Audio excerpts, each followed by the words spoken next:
ये था केमिकल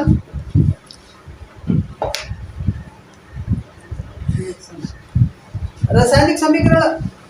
पहले वाला था, इसमें क्या था, जो निशान कितने होते हैं, एक तो होता है प्लस का निशान, एक एरो का निशान, फिर एक हो गया लेफ्ट साइड और एक हो गया राइट साइड, इतनी चीज है। तो हम इधर इधर जो लिखते हैं, इधर वो हो गया left side, H2 plus O2, ये क्या हो गया अभिकारक। अब इधर क्या हुआ H2O, ये क्या हो गया उत्पाद। धन का निशान कहाँ पे लगाया जाता है, जब दो अभिकारक हों, चाहे इधर उत्पाद में जब दो हो तब धन का निशान लगेगा प्लस का। एरो का निशान कब लगेगा, जब समीकरण यहाँ पे या तो बराबर लगाए या एरो का निशान, लेकिन रासायनिक समीकरण में हम बराबर का निशान नहीं लगाते, एरो, मतलब यही होता है बराबर, इधर और इधर दोनों चीज बराबर हो जाए, एरो इक्वल टू बराबर, समझ रहे, यानी कि इधर और इधर दोनों चीज जो बैलेंस है वो बराबर होगी। अभी यहाँ पे बराबर नहीं है, अब देखो H के दो हैं, यहाँ H के दो हैं, O के दो हैं, यहाँ O का एक ही है, अब दो का गुणा कर दिया, अब H के चार O के दो, तो हमने यहाँ पे क्या कर दिया, दो का गुणा कर दिया, यही हमें करना है। अब सेकंड नंबर पे क्या आया आपका,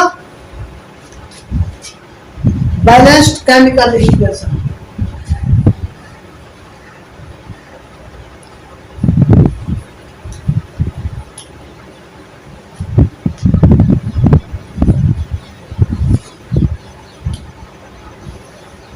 ये हो, ये चीज जो अभी हमने बता दी यही है।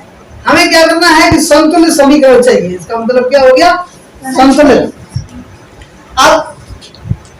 अब यही समीकरण को हम लिख लें, H2 प्लस O2 और ये ऐसे हो गया H2O। हमें क्या करना है, इसकी बैलेंस करने की विधि क्या होती है, जो अब हम यहाँ पे क्या कर रहे हैं, इस जो विधि है वो है आपकी अनुमान विधि। इसको हम संतुलित कर रहे हैं, उस विधि को हम क्या कह रहे हैं, अनुमान। इसमें क्या है, अनुमान लगाया जाता है। अब ऐसे यहाँ पे हाइड्रोजन का कितना है, दो, यहाँ पे हाइड्रोजन का दो, कुछ नहीं करना है, बराबर हो गए।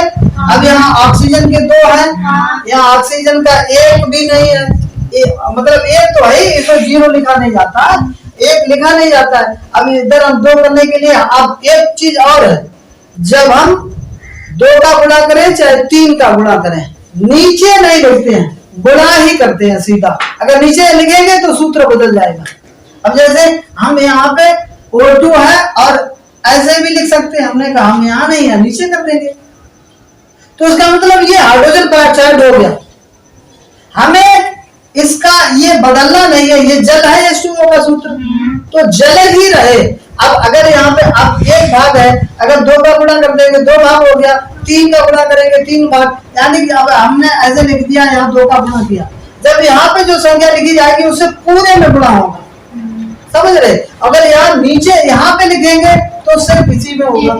अब यहाँ पे जब हमने दो दूनी चार, अब यहाँ पे एक है तो हमने इधर ऐसे कर दिया, अब दो दूनी चार, वो ये हो गया अनुमान, जिससे इसे हम कहेंगे संतुलित समीकरण। अब यहीं पर दूसरा और भी समीकरण लिख रहे हैं,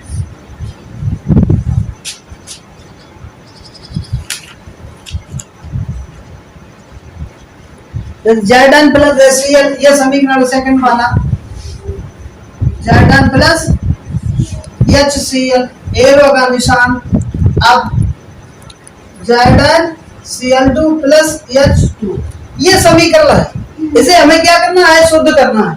इधर वाले को हम क्या कहेंगे बताओ, अच्छा इधर इसे क्या कहेंगे, अभिकारक, ऊपर लिख दिया हमने, इधर ये क्या है, उत्पाद, ठीक। अब हम कैसे करेंगे, Zn का एक है, Zn का क्या है, इधर Zn का एक है, नहीं टच करना है।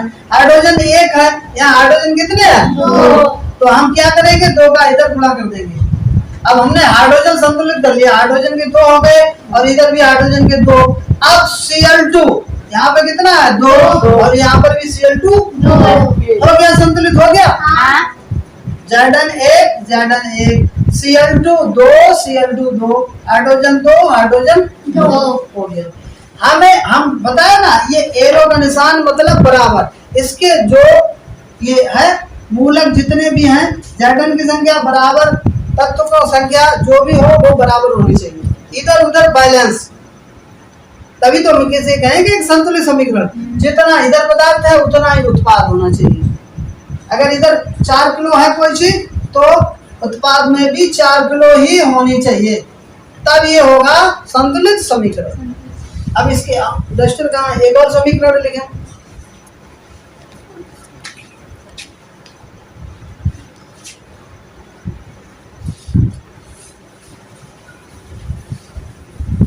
अब है N2 + H2। अब कोई खड़ा होके बताएगा N2 प्लस हाइड्रोजन और नाइट्रोजन मिले तो NH3। समझ में आ गया कि नहीं आ गया? अब नाइट्रोजन कितना है 2, इधर नाइट्रोजन कितना है 1, गुणा कहाँ करें हम इधर, ठीक। अब गुणा इसमें टोटल होगा 2n हो गया, 2n हो गया। हाइड्रोजन यहाँ पे कितना है 2, यहाँ पे कितना हो गया 2 हम यहाँ का गुणा करें 3 का, ठीक हो गया।